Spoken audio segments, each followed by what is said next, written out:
বন্ধুরা, আর মাত্র কয়েক ঘন্টা পর ঢাকা জাতীয় স্টেডিয়ামে এএফসি বাছাই পর্বের গ্রুপ সি এর বাংলাদেশ বনাম সিঙ্গাপুর ম্যাচটি অনুষ্ঠিত হতে যাচ্ছে।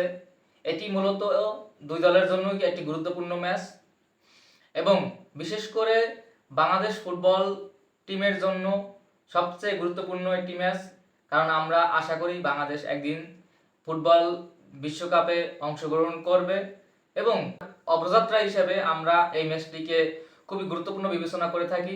কারণ বাংলাদেশের সাম্প্রতিক পারফরমেন্স এবং বাংলাদেশে যে প্লেয়ারগুলো ইনক্লুড হয়েছে তাদের পারফরমেন্সে বাংলাদেশ ফুটবল টিম এগিয়ে যাবে বলে আমি মনে করি।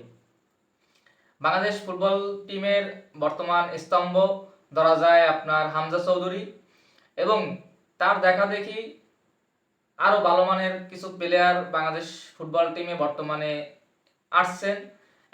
যদি তাদের মধ্যে বলতে হয়, ফাহমিদুল হাসান খুবই ইয়াং এনার্জেটিক একজন প্লেয়ার এবং রিসেন্টলি শামিদ সোম ইনক্লুড হয়েছেন এই দলের তালিকায় এবং এর আগে থেকে তারিক কাজী, জামাল ভুঁইয়া এরা আছেন এবং কাজিম শাহ, বিশেষ করে জায়গাতে বলতে হয় তিনি আসলে লাইমলাইটে না থাকলেও পিছন থেকে তিনি তার ভূমিকা পালন করে যাচ্ছেন বাংলাদেশ ফুটবল টিমকে এগিয়ে নেওয়ার জন্য। মোটামুটি বলা যায় বাংলাদেশ ফুটবল টিম বর্তমানে একটি স্টেবল দল হিসেবে এএফসি বাছাই পর্বে অংশগ্রহণ করতেছে। তো বাংলাদেশ ফুটবলের ভবিষ্যৎ কোন দিকে যাবে এবং বাংলাদেশ ফুটবল টিম বিশ্বকাপে অংশগ্রহণ করে বাংলাদেশের মুখ উজ্জ্বল করতে পারবে কিনা, বাংলাদেশ ফুটবল টিমের জন্য এই ম্যাচটি গুরুত্বপূর্ণ।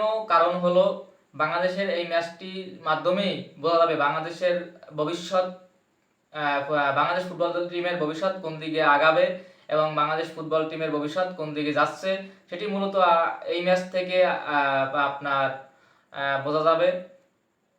তো বাংলাদেশি দর্শক হিসাবে আমি মূলত এক্সাইটেড এই ম্যাচটি উপভোগ করার জন্য। আমি জানি আপনারা এতদিন ধরে সোশ্যাল মিডিয়ায় অনেক কন্ট্রোভার্সি, অনেক লেখালেখি দেখেছেন।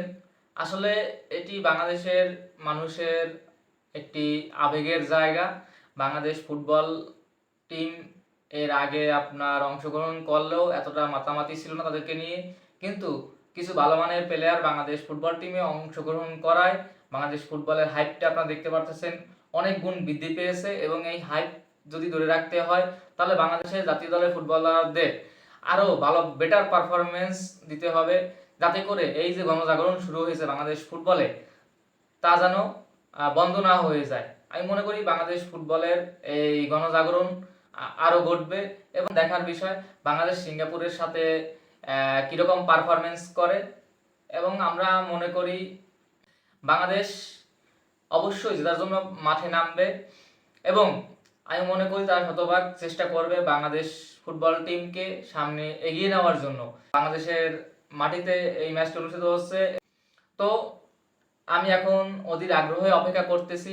আমি জানি আপনারাও অধীর আগ্রহ নিয়ে অপেক্ষা করতেছেন এই উত্তেজনাপূর্ণ ম্যাচটি উপভোগ করার জন্য।